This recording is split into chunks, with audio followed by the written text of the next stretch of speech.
नमस्कार, मेरे सर पर आपका बहुत बहुत स्वागत है। इस क्लास में हम आप लोगों के 10th मैथ्स का पेपर का 2024 का सेट सी करेंगे। इसके पहले मैंने सेट ए और सेट बी दोनों ही पेपर का पूरा सोल्यूशन करा दिए है ना। अगर आप लोगों ने नहीं देखा है तो लिंक डिस्क्रिप्शन में है, आप लोग जाकर देख सकते हैं। चलिए सेट सी का सोल्यूशन करते हैं जल्दी। देखो x² - 9 के शून्यक है। अब दो सेट यदि पूरा क्लास देखे होंगे दो सेट का, तो इसका आंसर अब आप लोग आराम से बता रहे होंगे +3 या -3, +3 और -3 ना। घनाभ में कुल विकर्ण 16 दोनों सेट में बताया हूँ। sin² 70 + cos² 70, इसका आंसर 1 आ जाएगा।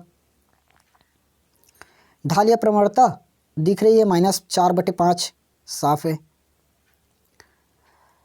मूलों का सेट सी वाले मिलाने ना अपने दोस्तों के पास शेयर कर देना ना।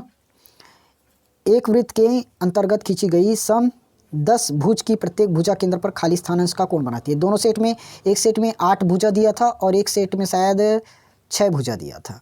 तो सम 10 भुजा दी है इस बार, तो 360 डिग्री बनता है और 10 भुजा है तो एक भुजा कितना बनाएगा? 36 डिग्री, 36 आंसर। वित्तीय वर्ष इस बार अपना आया वित्तीय वर्ष। देखो अभी तक हमने जितना भी सेट किया है उसमें वित्तीय वर्ष किसी में नहीं दिया था, लेकिन इस सेट में आया। चलिए वित्तीय वर्ष आप लोग जानते हैं कहाँ से कहाँ तक होता है। 1 अप्रैल से लेकर 31 मार्च, 1 अप्रैल से 31 मार्च।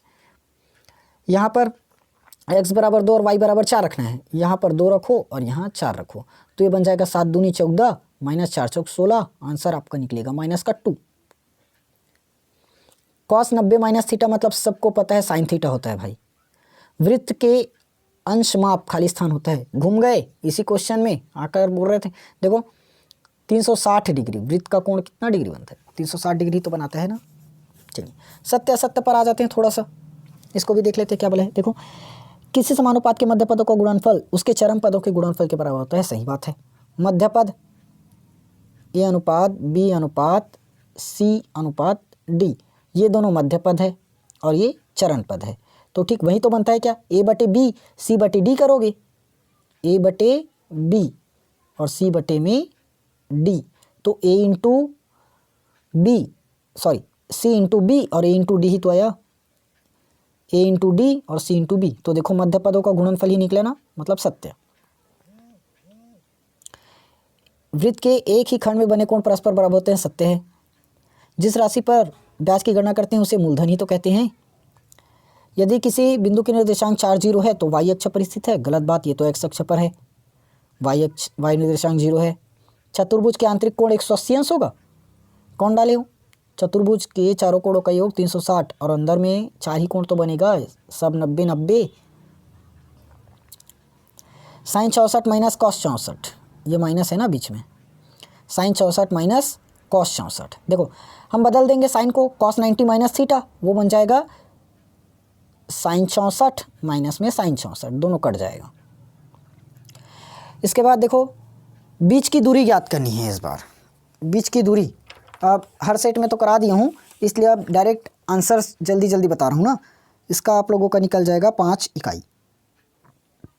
10वां पद ज्ञात करने बोला है। 10वां पद हो जाएगा भाई 37। A + n - 1 × D, तो 10 प्लस 10वां पद बोला है तो 9, और ये हो जाएगा 10, 13 में 10 घटाए तब 3, 9 3 27 10 38।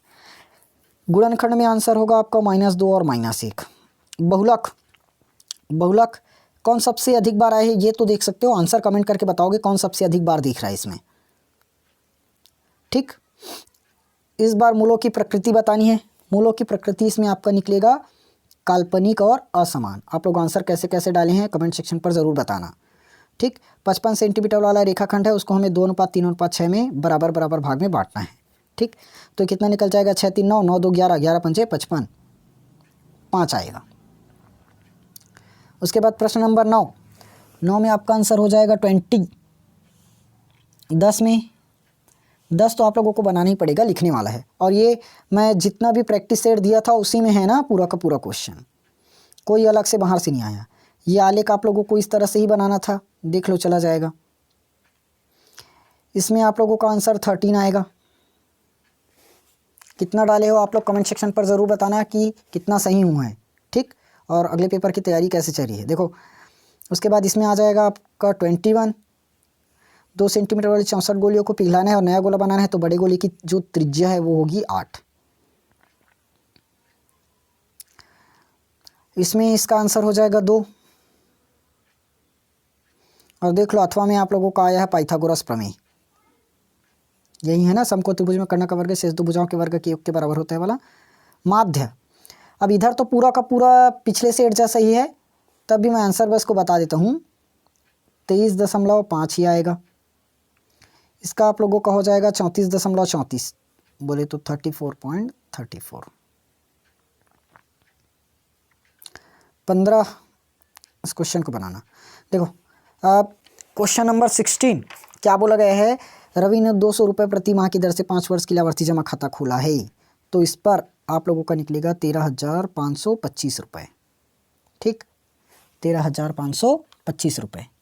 1,525 रुपये ब्याज निकलेगा खैर, और मूलधन के साथ इसको जोड़ देंगे तो 13,525 बन जाएगा। ठीक, ये लॉन्ग क्वेश्चन का आंसर मैं अभी तक नहीं निकाला हूँ, आप लोगों को जल्दी ही सॉल्व करके दे दूंगा। ठीक, ये तो सिद्ध करने वाला क्वेश्चन है, आप लोगों को सिद्ध ही करना पड़ेगा। ठीक, चैप्टर नंबर 9 का क्वेश्चन। उसके बाद इसका आ जाएगा आप लोगों का 6√3 + 1। इस तरह से आपका सेट सी भी कंप्लीट, 18 क्वेश्चन अभी बचे हैं। इसमें सभी का योग निकालना है, आपका आ जाएगा 1683, और इसमें +5 और -1/5। ठीक, ये 18वां क्वेश्चन भी कंप्लीट। इस तरह से आपका टोटल पूरा का पूरा हमने A, B और C तीनों सेट को ख़त्म कर दिया। आप लोगों ने क्लास नहीं देखा है तो देख लेना। ठीक, अपने दोस्तों के पास शेयर कर देना, और क्लास अच्छी लगी हो तो लाइक करना, और चैनल पर नए हो तो सब्सक्राइब करके ही जाना। ठीक,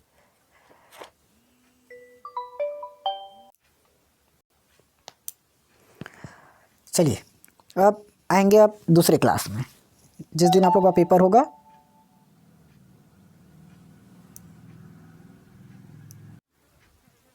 और हाँ, जितना भी क्वेश्चन मैं आप लोगों को इम्पॉर्टेंट क्वेश्चन के लिए PDF दिया था, पूरा का पूरा क्वेश्चन उसी में से फंसा है ना, पूरा क्वेश्चन उसी में से फंसा है, आप लोग देख सकते हैं।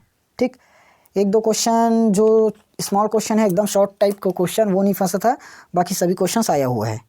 ठीक, चलिए चैनल को सब्सक्राइब करके ही जाइएगा, अपने दोस्तों के पास शेयर करना। ठीक, आएंगे अब दूसरे क्लास में।